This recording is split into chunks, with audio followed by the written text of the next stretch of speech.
Imagine you work 18 and a half years, or maybe it is 19 years and 8 months for a company that promised you retirement after 20 years. Just imagine that. And then they let you go 4 months before you're due to retire. I was watching Zach Reyes' channel, and he mentioned somebody, emailed him or left a message that he had a friend. That's what happened to him. And the company offered a pension after 20 years. And of course, they let him go before he was due to, you know, collect on that pension. Isn't that crazy? But this is very rare because no company, at least in the United States, hardly ever, with the exception of UPS or other companies like that have a union. Well, those companies typically had that model of working 20 years before you're able to retire. And then after your 20 years, go ahead and collect your pension and go right off into the sunset. Well, that doesn't work anymore. It doesn't happen anymore either. So, I mean, what is the use? What is the use working for these companies? There's no pot of gold at the end of the rainbow anymore, right? So why even do it? Why even be loyal, right? There's no sense. There's no use. I think the 9 to 5 model is played out. The 9 to 5 model is exhausted. It's dead. And if you're in a 9 to 5, you have to find other ways to supplement your income. If you can at least do the entrepreneur thing, part time, after work, an hour or two after work, and work on the weekends. I bought my properties and some things working 7/12s for many years. That's how I was able to afford to purchase assets. Some might say they're liabilities, but they're assets over a long span of time, right? And at least I have that option for me. Plus, you really have to look at paper assets like ETFs and other stocks to put money in and get some interest or dividend paid out, every quarter or every year, but typically every quarter, like the S&P 500. If you put money into the S&P 500, that can pay out also. And typically, it's probably a better model than a 401k. But it's just people, they're relying on their jobs. They're relying on their 9 to 5 for their bread and butter. And don't get caught in this trap of just working your 9 to 5 and going through the cycle and the repetition of that whole hamster wheel, because that's all you're going to be doing is running on that hamster wheel, right? You have to be smarter these days. Unfortunately, it's no longer our parents' generation.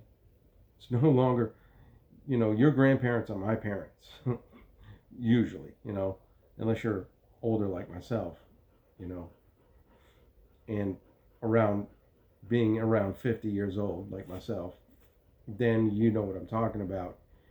Your grandparents were able to retire. They were able to get a pension, and they lived quite well, right? No longer are they alive. Most of them, for most of us, my grandparents have been, passed on for about 20 years now. But it's just crazy when you look at their generation, the great generation or the silent generation, and then you look at the baby boomers, and a lot of the baby boomers, geez, I mean, a lot of them are just going through some hard times. They're either really poor or pretty well off.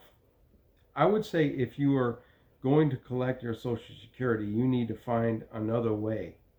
You need to find a hack, right? You need to purchase some land out in the country and do a Dick Bernanke and live off the grid, because you can't sustain yourself in a regular city. You can't. And rely on utility companies and the whole 9 yards, and being on a fixed income. Unless you're collecting Social Security and doing other things to supplement your income, which is wise. If you can do that, yeah, absolutely. And some of them are even door dashing. You notice that in the gig economy, with things like DoorDash, with things like, I would say, Uber, right?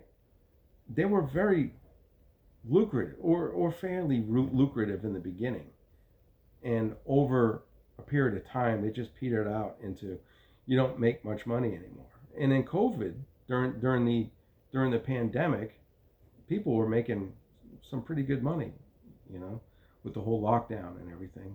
That was pretty lucrative for a lot of people, and no longer, is that lucrative anymore. You're just going to be spinning your wheels.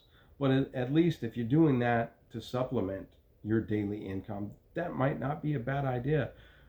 But if you're going to Uber, if you're going to like Uber Eats, or if you're going to do DoorDash or anything like that, you have to allocate your money properly. And what a lot of people aren't is money-wise, unfortunately. We can no longer expect to live life sort of on autopilot, or to take advantage of the things that we used to just take for granted. We don't have any disposable income by and large. Most people don't even have $1,000 in their bank account, right?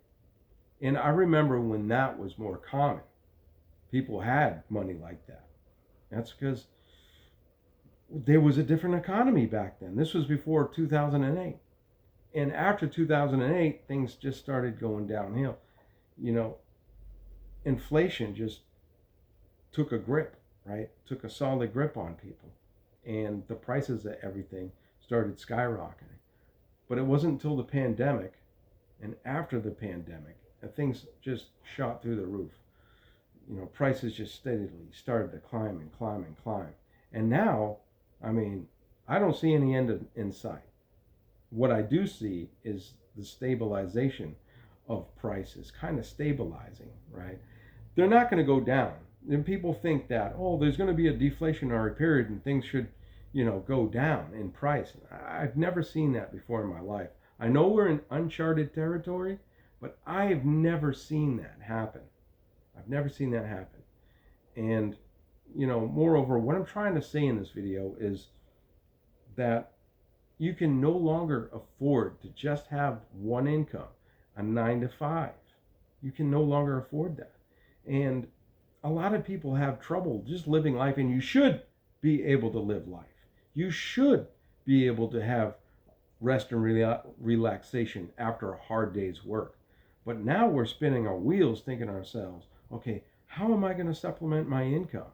I know I'm not making enough, right? And people aren't getting paid more money. You're not getting paid to supplement for inflation, right? We're not. And what's really happening is they lay people off, and then they get somebody younger, maybe somebody older, but somebody that is willing to accept a lower pay rate, right? That's the game. That's the game for these corporations, these companies. And then they report record profits at, the end of the quarter or the end of the year. It's really a slap in the face, isn't it? It really is a slap in the face. Shame on them, right? And I just hear all kinds of horror stories. And if you're in this situation of where you got laid off and you have to collect unemployment, really, and I see all these videos saying,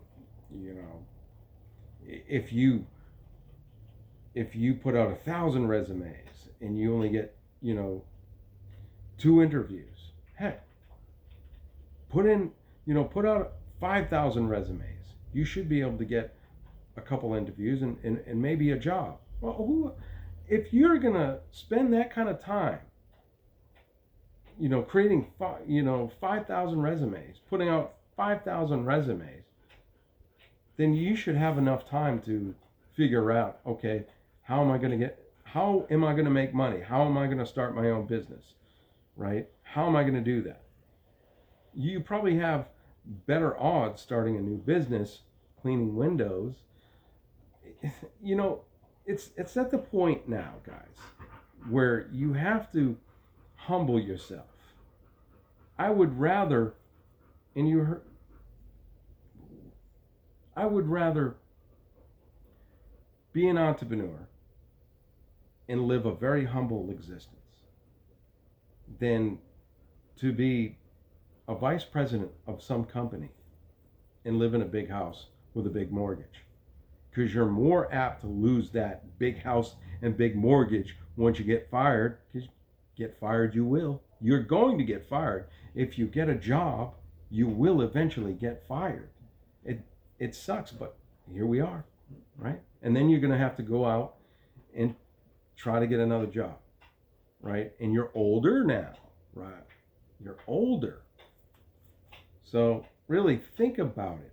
Think about ways that you can make a living outside of your 9 to 5. Start doing something on the weekend. Start doing something after work. Heck, make videos. Start vlogging, you know? Start vlogging, become a digital nomad or whatever. You know, but now is the time to be creative. Now is the time to tap into that creative space inside your brain and try to make things work for you. Because obviously, you can't put your happiness in somebody else's hands. You can't. You have to put your happiness in your own hands. That's where it starts and that's where it ends. Because there's no pot of gold at the end of the rainbow. And I'm going to go further with this. You know, all jobs are dead-end jobs. Every job is a dead-end job. You might climb the corporate ladder. Yes, you might. You may. You very well may. But what's it going to lead to? Especially if you're in upper management or any kind of management position. You know, it is going to lead to you losing that job. Because once they find a way to blame you, and blame you they will, because everybody gets to blame. At some point or another, you heard people say, the sun shines on everybody's behind every now and then. Well, same goes with the spotlight. The spotlight will shine on you at one point or another. And you'll be in the spotlight, and you'll be in the hot seat, and you'll be the one that gets to blame, even though it's not your fault. But they found a way to blame you. Everybody becomes a scapegoat at some point or another. So what is the solution? Well, put your happiness in your own hands. Start taking accountability for your own life. You know, I know that's easier said than done, but I've been there too, having to take accountability for my own life. And it's only done me right because, look, nobody's going to take accountability for your life. And as much as you would like to think that when they say, "I'll just leave it up to us, don't worry about it, you know, we'll take care of it, you know, we'll take care of you," that never works. Never does that work. Okay? And if you're still here, please thumbs up the video and give me a subscribe. Subscribe to the video. Okay? Do it. Much more videos to come, and I'm going to keep on doing this. I've got a lot of stuff in my head, a lot, and I can't wait to share it with you, but I'm not going to share it all at once. All right, guys, that's it, and I hope you enjoyed it. Peace.